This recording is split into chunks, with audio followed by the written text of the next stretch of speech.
Good evening, Flosstube. It's your girl Lori, also known as Sharky Stitcher on this channel and on Instagram. This is a channel where we nerd out about cross-stitching as a hobby, so come on in, it's a lot of fun. Anyways, hi guys. First things first, this is not dirt. I'm not being beat, and it's not a hickey. It's a bruise from my pole dancing. I was doing lots of shoulder mounts and stuff. It actually looks really bad on camera. It's not this bad in person. The lighting's just really bringing it out. But it's funny because I was doing all these shoulder mounts and stuff because there was this one trick I was trying to do. So I had to do a lot of shoulder mounts to get into it. I didn't feel anything. Then the next morning I was like, what's going on here? And then I was like, oh. You should see my inner thighs too. There's a lot there. But so yeah, still pole dancing as a hobby. Little tiny life update, I guess you'll say. Spent today at the dentist, which was not the most fun thing in the world, and oh my god, I literally got tortured.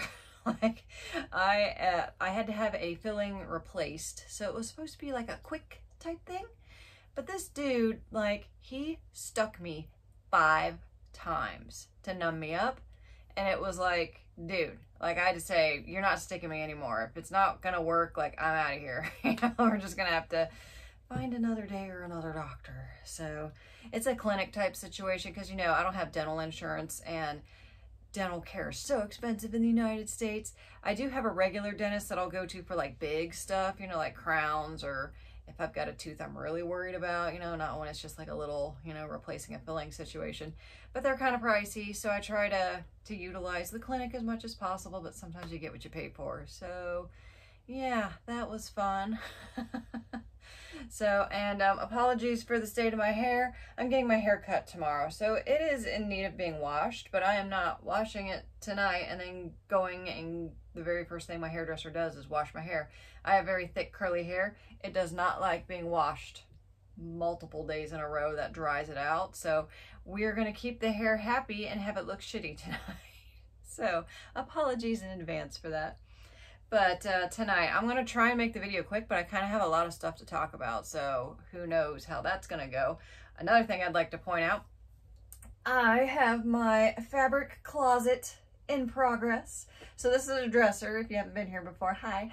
This used to be a regular dresser here, but I have removed all the drawers, and then I took a saw to all the remaining little wood bits and stuff in here. This is a very old dresser, like it used to be my brother's in his childhood bedroom or something. It's not a super nice piece of furniture, like it's that particle board stuff, but it's older when they made them a little nicer, so it's still fairly sturdy. And for a while I thought about getting rid of it, but then I started thinking about, I can just knock out all the drawers, stick a bar, you know, across the middle there, and I can hang, like you see here, I can hang my fabrics in there. It can be my fabric closet, because I have this thing where I don't like my fabric being wrinkly. So if I can hang it on a pants hanger and get it all nice and ironed and hang it straight, I can't wait. So, but that's the progress of it. I posted a couple photos on that on my Instagram stories. I still need to prime the inside. I'm going to do that just because it's kind of ugly from the areas where I patched like the yucky bits.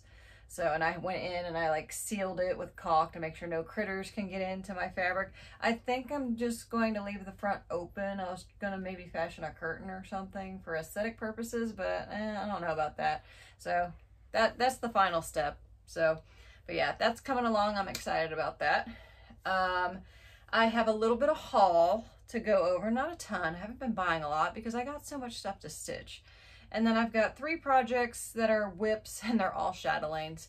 Speaking of which, I just posted my chatelaine video, and that video cracks me up because I was trying to not make it super long, but then I also forgot so much stuff that I want to talk about. So I'm going to talk about some of that tonight. So yeah, but I'll get into that when I get into the whips, which are again all chatelaines. So, but let's start with the haul. So I ended up buying a pattern, and this pattern is kind of funny because it's one of those patterns where it's like, like if you've been on my channel, you're gonna be like, really? You're gonna stitch that? But let me explain. So it's a lavender and lace design, and it's called Song of Christmas. And it's Santa with some angels and a tree. And he's holding a baby that may or may not be supposed to be baby Jesus, but let's... It kind of looks more like a Cabbage Patch Kid. But let me explain, like I said. I don't know if you guys will be able to see this picture. It's okay. But, okay, so first off, Santa's got Whisper Love it. The tree has number 4 and number 8 braid in straight stitches. And then there are bugle beads for candles. So basically, this is texture porn for me, which I love that about stitching. That's why I like doing chatelaines. I like when things have kind of a three-dimensional, you want to touch it, but us stitchers know you don't touch your stuff. But like, I don't know, it's like a tactile, visual tactile thing. I don't know what it is. Someone out there is a psychologist will understand it, but that's like what makes me giddy about stuff like this. And I do like, I think it's a very pleasing composition, you know, like it's cool. I'd probably even want to stitch it on about the same color, like a light green or something like that. And I got plenty of that in my stash. So, and there's lots of metallics. So I was just like, yeah, maybe I'll do this like Christmas in July kind of thing. I don't know if I'll start it right away. I have a lot of stuff in my cart at 1-2-3 Stitch, but I haven't pulled the trigger on it yet, which sucks because the braid for the tree, you need number 4 and number 8 of the same color. And I had them both in my cart, and when I checked again, the number 4 is now out of stock. So I can get the number 8. At least it's what's used in like the long stitches. Typically I don't like number 8 braid, but in this case, since it's being used as long stitches, I think it'll work. So that, and I feel like it'll add to the texture if I'm using 2 different weight braids of that. So, but because of the delay on Krennic, if you guys don't remember, I think in my last video I mentioned that Krennic Metallics was purchased by Rainbow Gallery. So they are moving all of the factory stuff to California, where the Rainbow Gallery fabrics factory is. So there's going to be a delay in the production because right now new things aren't being done, and who knows how long that delay is going to last. So I might just go ahead and order that number 8 braid. I know the 4s are going to go quicker because everybody, I feel like those are more popular than the 8s because most cross stitchers usually hate stitching with number 8 because it's so thick it's like stitching with barbed wire. So, but might grab some of the stuff for it. We'll see, but might do like a Christmas in July. I've got a whole pile of like Christmas designs that I want to, that I'm like, ooh, I want to stitch that. I want to stitch something Christmas, but then, you know, like it keeps getting bumped by other things. So, that's what happens. Okay, and then I did make a bead order.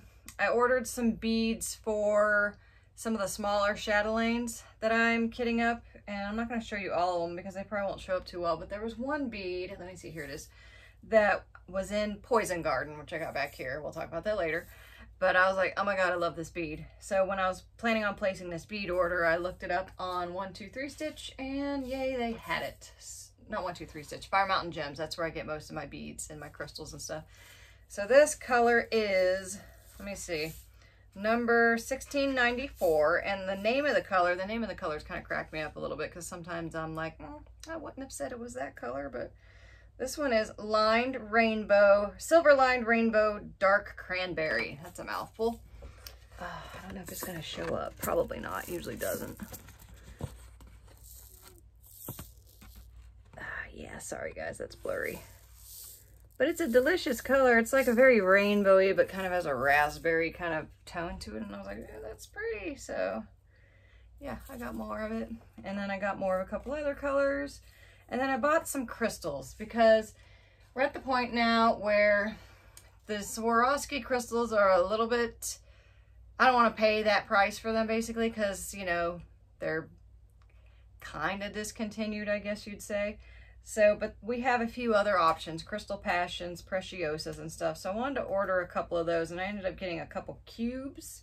So one of the cubes I got was, one cube I really like is the Vitrol. So I got the Vitrol and the Crystal Passions in the cubes, and I am really happy with them. They're very pretty. Vitrol is kind of like a multicolor rainbow. I'd say it's predominantly like pinks and greens. But yeah, I really like them. They're very sparkly, very pretty. And yeah, so I think that's a good sub. Sorry, my nose is itching me. I think I got a hair somewhere, but I was loving on my dog a minute ago. And then let's see here. Is this the one? Okay. So I had ordered, I can't find the other one. I must have stuck it in the thing. Yeah, I guess that's what I did. So one of my chatelaines calls for emerald crystals, crystal cubes. So Crystal Passions had those, but then I saw these color and I was like, those are pretty too. And as I suspected, when I got the emerald colors, it's such a dark green that I know when I stitch it down, it's pretty much just gonna look black. But this color is called Majestic Green, and it's way more like obviously green. So I think I'm gonna use this instead of the emerald. Also, one bummer I've noticed about Crystal Passions is they don't seem to have the AB finishes so much. And I really like the AB1 finish the most. So I'm just gonna try and deal with that though. But I'll probably use this instead of the emerald, because the emerald's just so dark, it doesn't even look like it's really, the color isn't apparent. So, okay, and then I got some fabric from Hand Dyed by Rolanda. I can't talk straight tonight. I think the dentist traumatized me. So I got 3 pieces, and let me see here. Which one am I going to show you first? I'll show you the one that I like the most first. How about that? And Hand Dyed by Rolanda, it's not like, it's random. Like there's not color names. You can't go and order more. It's like, they're basically solos. So, but this is a 28 count Lugana opalescent.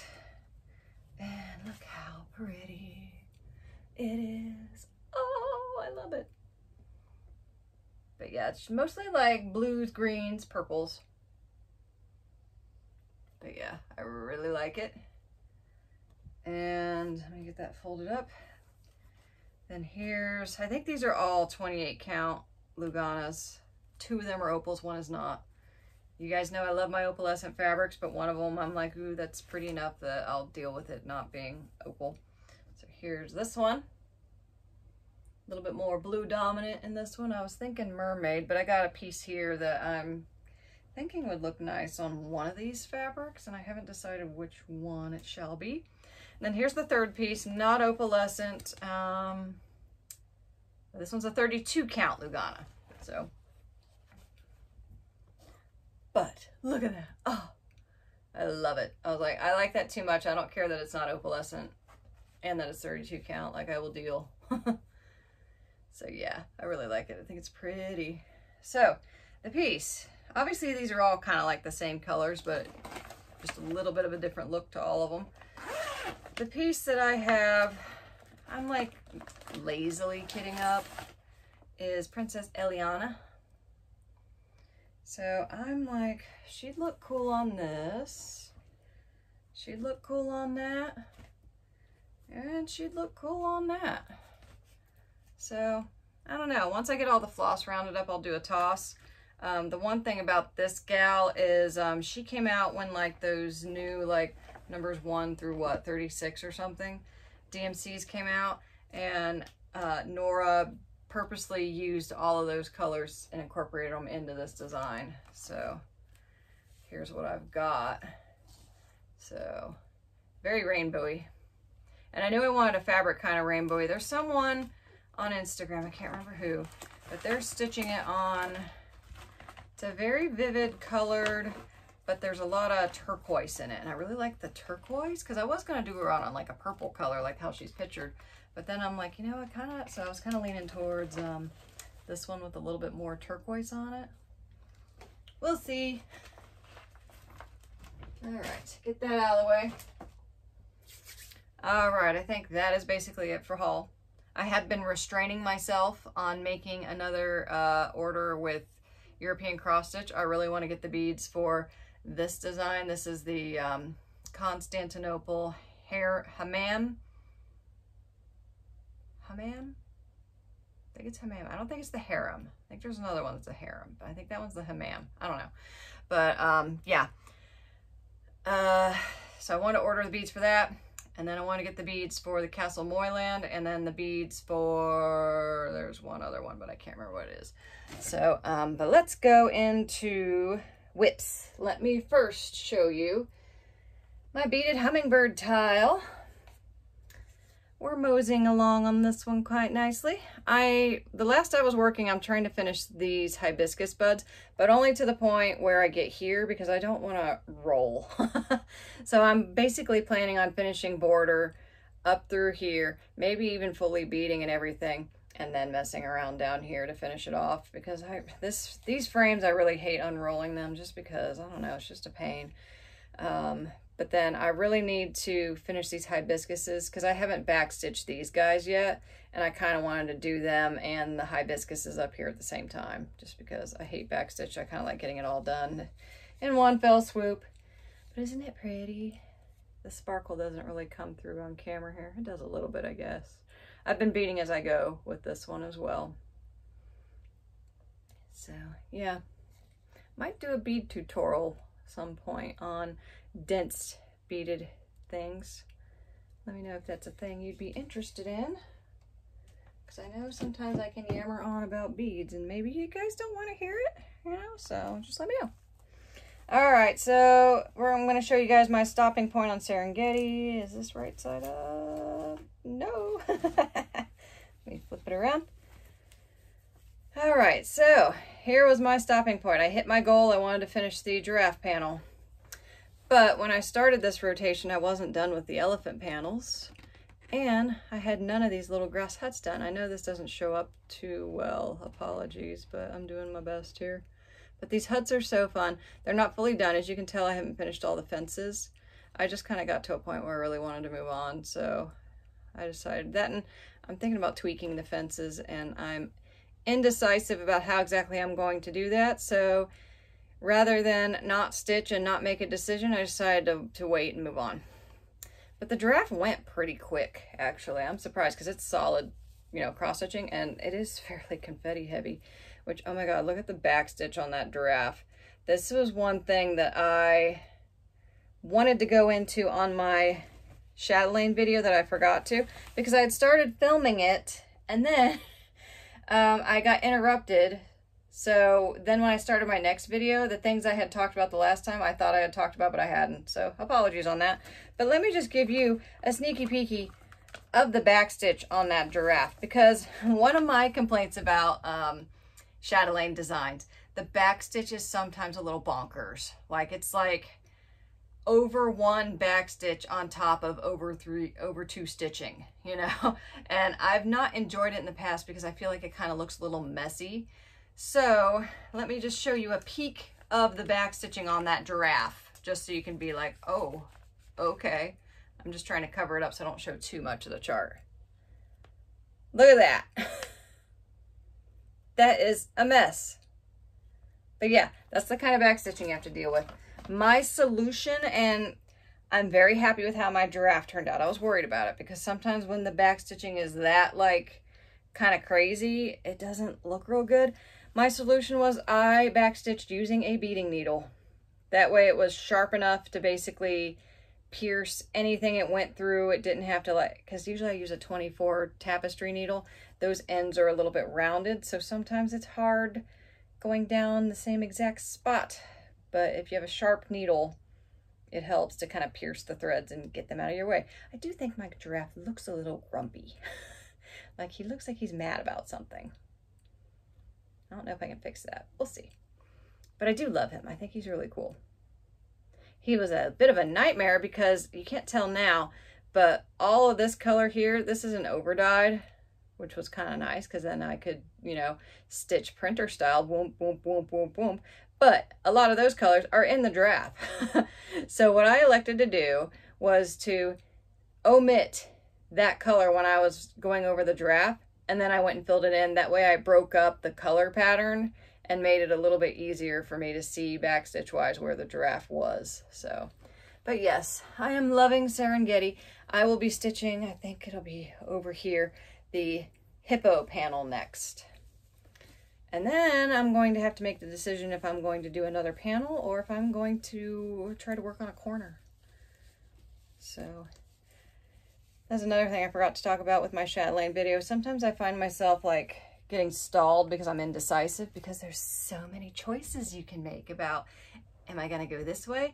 Am I going to do a whole lap around, which I don't tend to like to do once the mandalas start getting so big, because then it just takes forever. I usually like to finish the center and then I start jumping around, just because you kind of get sick of it a little bit.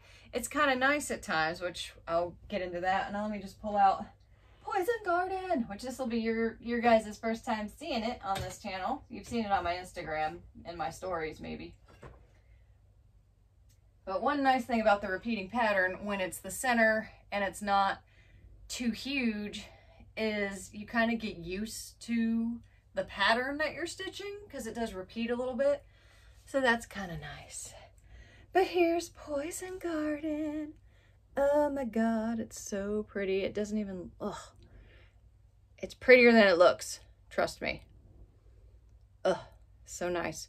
Now what's nice about Poison Garden, chatelaines are usually a little bit different in how the chart is put together because Martina either put it out as a whole entire chart, which I think Poison Garden falls into that category, or it was a mystery, meaning she released 12 parts over the course of the year. If it's a mystery, you're going to get 12 parts, which Serengeti was a mystery, so there's all these different little parts, and you get like a piece of the chart at a time. With Poison Garden, it came out all at once, and so you get a quadrant basically, like the whole chart's cut into 4. Thankfully, Poison Garden comes with a close-up of the center because there's a lot of over 1 stitches in the center. So that was vital. And that made it a little bit easier because then you're just looking at the center. You didn't have to like meet up the creases or anything like that. And I wanted to say, I have been stitching this from my phone. So this is the first chatelaine, well, first big chatelaine that I haven't been stitching from paper charts. So I've got this stuck up here so I can lay my phone up here just so it doesn't get my fabric dirty or anything. But basically I am using my phone to take a picture of the part of the chart that I'm working on off of my laptop. And since it's cut into quadrants, I basically just take a picture of one quadrant and then I rotate it as needed. That way I don't have to take more pictures. And then you just have to kind of remember, sometimes it turns things upside down, which if you're used to stitching one color, that doesn't seem to be too much of an issue. Also, this fabric color is At the Pond by BeStitchme. Took me forever to find it. I think I searched for like 2 years to find the perfect fabric for Poison Garden. So yeah, but I'm so excited to have Poison Garden started. I've been wanting to do it for a while. I've been enjoying it. It's actually been delaying me on posting videos because I don't want to post a video, I want to stitch. So, but yeah, I'm working on the central portion. I don't know where I'm gonna stop. Like, do I want to finish the entire center before rotating off of it? I'm not sure. We'll see. Just see how long it possesses me. I'm just happy I got what I've got done. Like if I were to stop here, I'd be pretty happy with that because I feel like that's a pretty decent start. So, but yeah, that's pretty much it for tonight, other than I am planning on entering stuff in the fair this year, so I'm like rounding stuff up for that. I'm going back and forth. My fair's not too big. I don't want to enter too many things. I would like to enter my Taj Mahal, but it's so big I don't want to mess with taking it there. That knit was framed by Rensselaer Studios, so I'm like super nervous, like if I take it and something bad happens to it, like, I don't know, I have other framers in the area, like if the glass got broke or something like that, I could take it there and fix it, but I don't know, I like having it last touched by Rensselaer Studios, because it's like a name brand in the cross-stitching community for framing. I am thinking of entering Pisces up here, which she's also a Rensselaer Studio, but she doesn't have glass, and she's much smaller, so I'm less worried about her getting broken. I think I'm going to enter her into the beaded category, which the last 2 years, let's see. Yes, she was entered 2 years ago in the beading category, and she won, and she also got Best of Show. And then Maiden in Tubataha went in last year in the beaded category, and she took first place Best of Show. There's the ribbons right there. So I am kind of like, I kind of want to win in the beaded category again, and I'm just kind of nervous about putting in something as small as this, because the way my fair seems to go, it seems like the larger designs tend to win. So I'm pretty sure if I entered Taj Mahal, it would probably win, but I don't. I kind of just don't want to take it, you know, so I think I'm going to take my chances with Pisces. I'm also going to enter There it is. The Sun Dragon by Teresa Wensler, in the, I think, longer than 8 inches section. And then I went into a framing shop and I ordered a frame for the mushroom, the tiny little toadstool mushroom. Do I have it laying anywhere? I think I still have it put away somewhere. But basically the little mushroom tile from Chatelaine. Basically I want to enter a Chatelaine. I'm also thinking about entering my Chatelaine Belle Pool, the Autumn Dusk one. I think I could put that in the longer than 16 inches category. But it seems weird because I'm pretty sure that one has as many beads as this one does. So, I don't know. One Chatelaine needs to get entered though. But I ordered a frame so I can finish framing it. So, and that one will be in the under 5 inches category. So, because my fair has under 5 inches, up to 8 inches, above 8 inches, and then greater than 16, and then beaded, and then I think there's a new needlepoint category or something. And then there's an other category. So if I entered a lot of Chatelaines, like, I'm like, what do I enter that under? Because it's got some like needle point type techniques plus cross stitch plus beading. So it's like, what do I enter it under? Like if I enter it under other, I can't just leave that blank. I think when I asked last year if I enter something in the other category, you have to specify what other it is. So like, you guys can't see it because it's too far up, but I got that Halloween window. I did Hardinger to cut the window out, so I listed it as Hardinger. A bunch of other people in that category listed it as needlepoint. So, but now we have a needlepoint category, so that's a new one. So, but I don't do much needlepoint, so, but I don't really know what to list Chatelaines for, because there's a lot to them. I think with Taj Mahal, I would have just done cross stitch greater than 16 inches on the longest side, because I think it's, don't think it's 2 feet. I think it might be 20 something. No, that, or I'm thinking about the size of the frame. That could be the case, but it's definitely over 16 for sure. So, but anyways, that's it for tonight. Thank you guys for spending time with me. I'm trying to post monthly, so this is my June video. So just depending on how much work I get done, or if I make, if anything new comes up, if I finish my cabinet or my closet, it's not gonna be a cabinet. I'll post all that on my Instagram, again, at Sharky Stitcher, just like this channel. But thank you guys so much for watching, and I will see you guys next time. Bye!